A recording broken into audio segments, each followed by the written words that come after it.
दोस्तों, आप सभी का सिद्धार्था सर यूट्यूब चैनल पर स्वागत है। तो फ्रेंड, जो आज का जो वीडियो है आपका हिंदी और साथ साथ में हिंदी का जो आपका पेडागॉजी रहेगी, साथ साथ में आपका गद्य पद से एक वीडियो एक पैराग्राफ रहेगा, जो कि आपका एग्जाम में जिस तरीके का आपका एग्जाम का पैटर्न रहता है, कोशिश हम कर रहे हैं कि उसी तरीके का आपको वीडियो बनाया जाए। तो यहाँ से आपको बहुत हेल्प मिलेगी जब आप एग्जाम देंगे। तो यहाँ से न्यू है, सब्सक्राइब कर लीजिए बेल बटन। तो ये वीडियो हर रोज आपको 12:30 बजे तक मिल जाता है। तो चलिए यहाँ से शुरू करते हैं फ्रेंड्स, फर्स्ट क्वेश्चन के साथ, जो कि आपके पेडागॉजी से शुरू होंगे वो कुछ। तो यहाँ से क्वेश्चन नंबर 1 है, वाक्यांश के लिए कौन सा अशुद्ध है। तो यहाँ से आपको जो बताना है कि जो वाक्यांश के लिए कौन सा है, क्षण में या शीघ्र टूटने वाले को क्या खंडर कहते हैं, जिसकी आशा न की गई हो उसे क्या अप्रत्याशित कहते हैं, जिसे जाना ना जा सके क्या उसे अज्ञेय बोलते हैं, दोपहर के पहले का समय को क्या पूर्वाह बोलते हैं। तो यहाँ से आपको यहाँ से क्या बोल रहा है कि क्षण में या शीघ्र टूटने वाले को क्या खंडर बोलते हैं, नहीं कहते हैं। तो आपका आंसर यहाँ से अशुद्ध क्या हो जाएगा। कमेंट बॉक्स में अगर आपको किसी को पता है तो जल्दी से, बहुत ही सिंपल इसका आंसर है, तो शेयर कर देना कि क्या बोलते हैं। क्वेश्चन नंबर 32 है, भाषा संरचना में अपेक्षित भाषा के प्रमुख अंग होते हैं 1, 2, 3, 4। तो यहाँ से आपको जो बताना है, जो अपेक्षित भाषा के जो अंग होते हैं वो होते हैं आपके 4। तो क्वेश्चन नंबर अगला है, रघुपति शब्द किस समास का उदाहरण है, दुगु, द्वंद, बहुब्री, कर्मधारय। तो यहाँ से 33 का जो आपको आंसर देना है, रघुपति अर्थात भगवान श्री राम। तो आंसर क्या हो जाएगा, आपका आंसर हो जाएगा सी, जो कि बहुब्री। क्वेश्चन नंबर 34 है, उस शब्द समूह को चुनिए जो श्यामा शब्द के विभिन्न अर्थों को व्यक्त करता है। तो श्यामा जो शब्द के जो विभिन्न अर्थों को जो करता है वो आपको बताना है। तो देखिए यहाँ से, जैसे राधा यमुना कोयल, या काली कोयल रात्रि, यमुना रुक्मणी राधा, या रुक्मणी कोयल रात्रि। तो यहाँ से 34 का जो आपका आंसर हो जाएगा, जो श्यामा, देखो राधा, यमुना और कोयल। तो यहाँ से आंसर जो हो जाएगा आपका, ये आंसर हो जाएगा करेक्ट। क्वेश्चन नंबर 35 है, सुरभि सुरभि युग्म का सही अर्थ युग्म चुनिए। ये क्वेश्चन व्यापम का बहुत ही फेवरेट क्वेश्चन है। गाय कमल, या फिर सुगंध गंगा, या सुगंधित दूध, या सुगंधित गाय। तो यहाँ से 35 का अगर मैं आंसर की बात करूँ, तो यहाँ से सुरभि सुरभि, तो इसका जो मतलब होता है, अर्थ निकलता है सुगंध गाय। तो आंसर याद रखना, डी आंसर हो जाएगा करेक्ट। क्वेश्चन नंबर 38 है, यण यण संधि का उदाहरण बताइए। अभ्यर्थी, नवोढ़ा, शुभेच्छा, प्राप्तोदक। तो यहाँ से 36 का जो आपका आंसर हो जाएगा, तो मैंने आप लोगों को बताया था, जो कि ये फर्स्ट यहाँ से आधा, तो यानी कि यण मतलब राधा, राधा का मतलब आधा, आधा मतलब यण। तो आंसर यहाँ से हो जाएगा ए, जो कि करेक्ट। 37 है, प्रत्येक बच्चे की भाषा डैश डैश होती है, जटिल, सरल, अपने आप में अपूर्ण, अपने आप में पूर्ण। तो 37 की अगर बात करूं तो अपने आप में क्या होती है, पूर्ण होती है। उसे लगता है कि भाई मुझे तो सब कुछ आता है। ये पेडागॉजी का क्वेश्चन है। भाषा की पाठ्य पुस्तक में अभ्यासों का महत्व इस रूप में है कि उनके अभाव में पाठ्य पुस्तक अपूर्ण होती है। वे बच्चों को निर्देश देते हैं कि उन्हें किस सीमा तक कार्य नहीं करना है। वे बच्चों को भाषा प्रयोग के विविध अवसर उपलब्ध कराते हैं। वे भाषा का प्रश्न पत्र बनाने का एकमात्र आधार है। तो यहाँ से पाठ्य पुस्तक के अभ्यासों का जो प्रमुख जो महत्व है वो बताना है आपको। तो 38 का आंसर क्या हो जाएगा, वे बच्चों को भाषा प्रयोग के विविध अवसर उपलब्ध कराते हैं। तो आंसर हो जाएगा 37 का सी, सॉरी 38 का यहाँ से क्या हो जाएगा सी। तो यहाँ से 39 जो क्वेश्चन है, पाठ में दिए गए चित्रों का क्या उद्देश्य है। चित्र पाठ की शोभा बढ़ाते हैं। पाठ्य पुस्तक में चित्र देने का प्रचलन है। चित्र अमूर्त संकल्पनाओं को समझने में सहायता करते हैं। चित्रों में पाठ्य पुस्तक आकर्षक बनती है। तो ये बड़ा सिंपल सा आंसर क्या हो जाएगा, चित्र अमूर्त संकल्पनाओं को समझने में सहायता करते हैं। तो क्वेश्चन नंबर यहाँ से 40 हो जाएगा, गृह कार्य के बारे में कौन सा कथन उचित है। बच्चों की क्षमताओं स्तर के अनुसार गृह कार्य दिया जाना चाहिए। गृहकार कक्षा में किए गए कार्य का अभ्यास मात्र गृहकार देना अति आवश्यक है। गृहकार अभिभावकों को व्यस्त रखने का उत्तम साधन है। तो 40 का जो आपका आंसर क्या हो जाएगा, बच्चों की क्षमताओं स्तर के अनुसार गृहकार दिया जाना चाहिए। तो उचित जो सबसे बेस्ट जो रहेगा यहां से आंसर ए हो जाएगा, करेक्ट। क्वेश्चन नंबर 41 है आपका, एक बहुभाषिक कक्षा में आप किसे सबसे कम महत्व देंगे।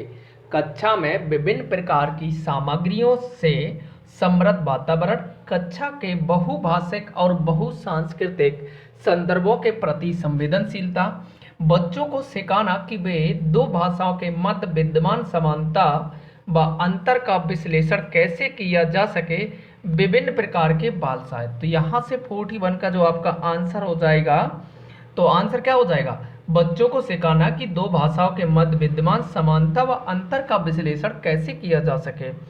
तो यहाँ से आंसर क्या हो जाएगा, आंसर हो जाएगा आपका सी, जो कि करेक्ट। तो क्वेश्चन था बहुभाषिक आप किसे सबसे कम महत्व देंगे, जो कि आंसर क्या हो जाएगा आपका सी हो जाएगा, करेक्ट।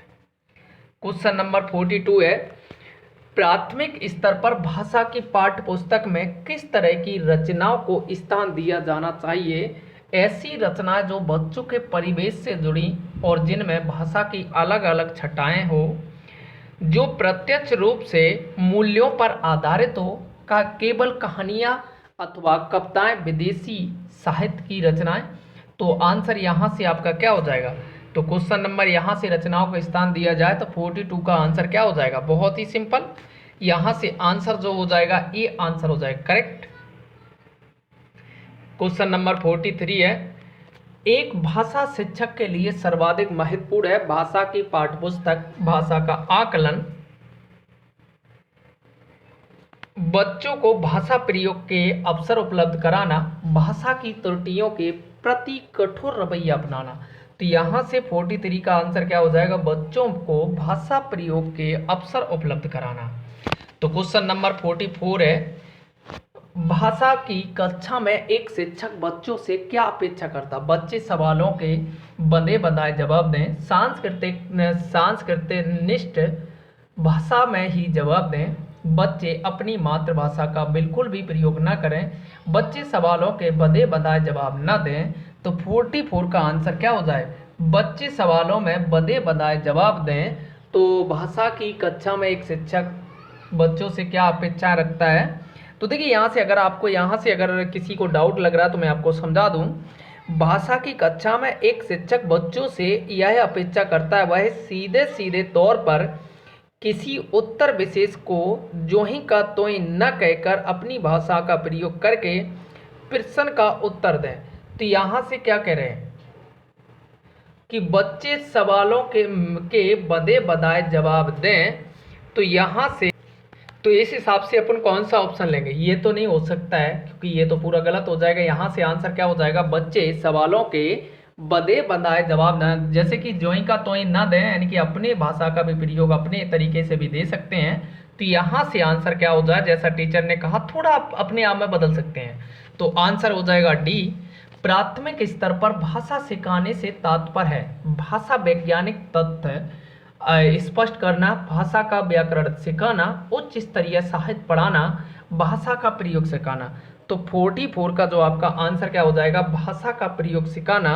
अगर मैं आपसे कहूँ कि प्राथमिक स्तर पर भाषा सिखाने से तात्पर्य है कि भाषा का प्रयोग करना सिखाना, तो यहाँ से आंसर हो जाएगा डी। तो 46 है, घर की भाषा और विद्यालय में पढ़ाई जाने वाली भाषा है सदैव टकराहट से गुजरती है, सदैव समान होती है, समान हो सकती है, सदैव अलग हो सकती है। तो 46 का क्या आंसर हो जाएगा, यहाँ से घर की भाषा विद्यालय की भाषा, तो यहाँ से क्या हो सकती है, समान हो सकती है। मैंने ये नहीं कहा कि होना चाहिए, हो सकती है। तो आंसर यहाँ से, तो देखिए ये आपका है कविता यानी कि पद्य। तो पढ़कर निम्नलिखित सबसे उचित विकल्प चुनिए। तो पहले इसे हम पढ़ते हैं। जब नहीं था इंसान धरती पर थे जंगल, जंगली जानवर परिंदे इन्हीं सबके बीच उतरा इंसान, और घटने लगे जंगल जंगली जानवर परिंदे, इंसान बढ़ने लगा बेतहाशा। अब कहाँ जाते जंगल जंगली जानवर परिंदे, प्रकृति किसी के साथ नहीं करती ना इंसाफी, सभी के लिए बनाती है जगह सो। अब इंसानों के भीतर उतरने लगे हैं जंगल जंगली जानवर और परिंदे। तो ये बहुत ही अच्छी कविता है कि मतलब यानी कि अब खुद ही इंसान जंगली बन गए हैं, जंगल बन गए हैं, जानवर बन गए हैं, परिंदे। तो यहाँ से आंसर चलिए शुरू करते हैं 47 का, कि धरती पर इंसान के आने के बाद क्या हुआ, जानवर घटने लगे, पक्षी घटने लगे, जंगल घटने उपरोक्त लगे, उपरोक्त सभी। तो 47 का आंसर क्या हो जाएगा, आंसर क्या हो जाएगा, उपरोक्त सभी, जो कि आंसर हो जाएगा करेक्ट। इंसान बढ़ने लगा बेतहाशा का भाव है, इंसान खूब तेज भागने लगा, इंसान खूब बड़ा होने लगा, इंसान अपने पैरों पर चलने लगा, इंसान खूब तरक्की करने लगा।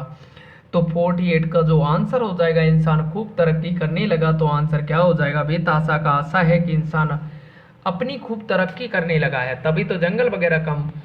प्रकृति किसके प्रति नाइंसाफी नहीं करती है, पशु पक्षियों के प्रति, इंसानों के, जंगलों के, उपरोक्त सभी के।